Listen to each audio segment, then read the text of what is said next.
The first time I walked into the Willowbrook Nursing Home, I was 16 years old and carrying a clipboard filled with volunteer forms. The air smelled faintly of antiseptic and lavender, a strange but not unpleasant combination. The walls were painted a soft yellow, and the faint hum of a television echoed from the common room. I was nervous, unsure of what to expect. I had never spent much time around elderly people before, and the idea of talking to strangers, especially ones who had lived entire lifetimes before I was even born, felt intimidating. But I needed community service hours for school, and Willowbrook was close enough to bike to after class. It didn't take long for me to realize that the residents of Willowbrook were not just old people sitting in wheelchairs. They were living, breathing history books, their lives filled with stories that felt like they belonged in novels or movies. And among them, there was one man who stood out like a character plucked from a different era, his voice carrying the weight of a century. His name was Henry, and he was 94 years old. He had a head of thinning white hair, hands gnarled with arthritis, and a pair of blue eyes that could light up a room. When he smiled, deep dimples appeared on his weathered cheeks, and his laughter was a rich, warm sound that made you feel like you were in on some wonderful secret. Henry was a storyteller, and I quickly became his most eager audience. The first time Henry told me about his life, I was sitting in the common room, nervously folding and unfolding the edge of my volunteer badge. He was in his usual spot by the window, a patch of sunlight falling across his lap. When I introduced myself, he looked up at me with those sparkling blue eyes and said, "Well, aren't you a breath of fresh air? Sit down, young lady. Let me tell you about the time I drove a milk wagon and fell in love with the prettiest girl in the county." I sat down, and he began. "It was 1918, Henry said, his voice steady but soft, as if he were afraid of waking the memories too abruptly. "I was just a boy, really, 17 years old and full of more dreams than sense. My father had a contract with a local cheese company, and it was my job to drive the wagon around to all the farms to collect cans of milk. Every morning, I'd hitch up old Bessie, that was my horse, and set out before the sun was even up. The roads were dirt back then, and in the winter, they'd turned to mud so thick it felt like the wheels were stuck in glue." He paused, his eyes distant, and I could almost see the young Henry he was describing, a lanky teenager with a straw hat tilted back on his head, his hands calloused from holding the reins, his breath visible in the cold morning air. "There was one farm I'll never forget," he continued, his voice softening. "The miller's place. They had the best milk in the county, and they always had the cans ready and waiting by the gate. But that wasn't the only reason I looked forward to stopping there." He smiled then, his dimples deepening. "They had a daughter. Her name was Clara. Clara Miller was 18, with hair the color of wheat and eyes that Henry swore could outshine the summer sky. She was shy but kind, always helping her father with the milking and her mother with the churning. Henry noticed her the first time he stopped at the farm, but he was too nervous to say more than a quick thank you when she handed him the cans of milk. I'd never been much good at talking to girls," Henry admitted, chuckling, "but there was something about Clara that made me want to try. Every time I pulled up to that farm, my heart would start racing,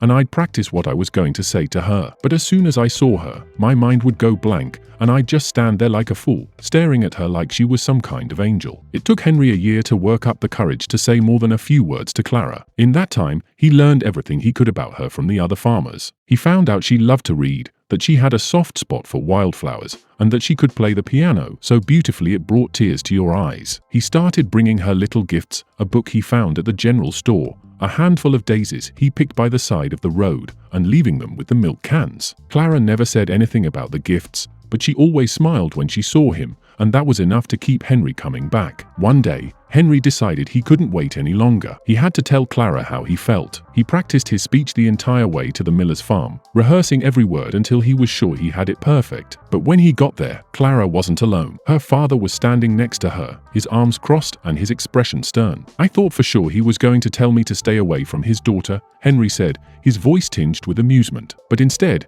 he looked me right in the eye and said, 'Son, if you're going to court my Clara, you'd better do it right. No more sneaking around with flowers and books. You come to the door and ask her properly.'" Henry laughed, the sound rich and full. "I was so nervous, I nearly tripped over my own feet walking up to the house. But I did it. I asked Clara if she'd like to go for a walk with me after church on Sunday, and she said yes." Henry and Clara were married 2 years later, in the spring of 1920. The ceremony was small, held in the miller's backyard under a canopy of blooming apple trees. Henry wore his best suit, and Clara wore a dress she had sewn herself, with a crown of wildflowers in her hair. They danced under the stars that night, their laughter mingling with the sound of crickets and the soft strumming of a guitar. "We didn't have much," Henry said, his voice growing wistful. But we had each other, and that was enough. Clara was my best friend, my partner, my everything. We built a life together, raised a family, and even when times were hard, we never stopped loving each other. Henry's voice broke then, and he looked down at his hands, which were trembling slightly. She's been gone 10 years now, he said quietly, but sometimes, when I close my eyes, I can still see her standing there in that dress, smiling at me like I was the only person in the world who mattered. I didn't know what to say. I was just a teenager,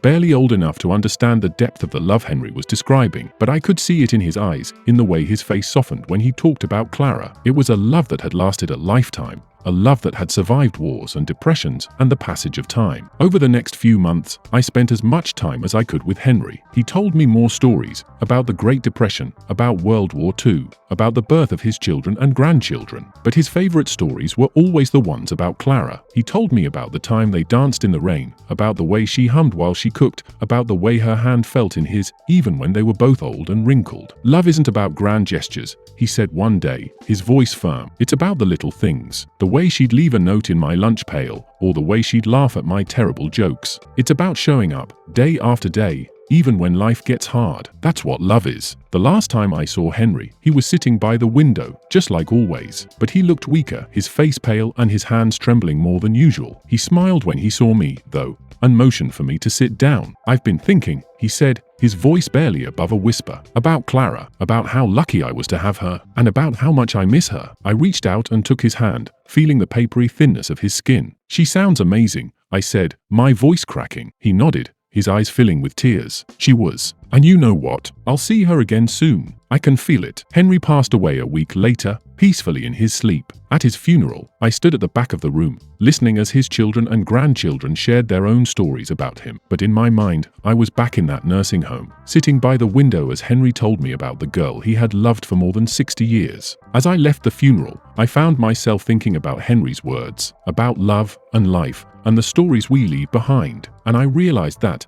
in a way, Henry had given me a gift, a glimpse into a world that was long gone, but still alive in the hearts of those who remembered it. Years later, when I think about Henry, I don't think about the old man in the nursing home. I think about the boy with the milk wagon, the one who fell in love with a dairy farmer's daughter and spent a lifetime cherishing her. And I think about the stories he told me, the ones that reminded me that love, real love, is timeless. As the poet Rumi once wrote, goodbyes are only for those who love with their eyes, because for those who love with heart and soul, there is no such thing as separation. Henry and Clara may have been apart in body, but their love was a bond that not even death could break. And in the end, isn't that what we all hope for? A love that lasts, a love that sparkles like a mischievous boy's blue eyes, a love that leaves behind stories worth telling. Henry's life was a testament to that kind of love, and I will always be grateful for the time I spent listening to his stories, learning from his wisdom, and witnessing the enduring power of a love that began with a milk wagon and a shy smile.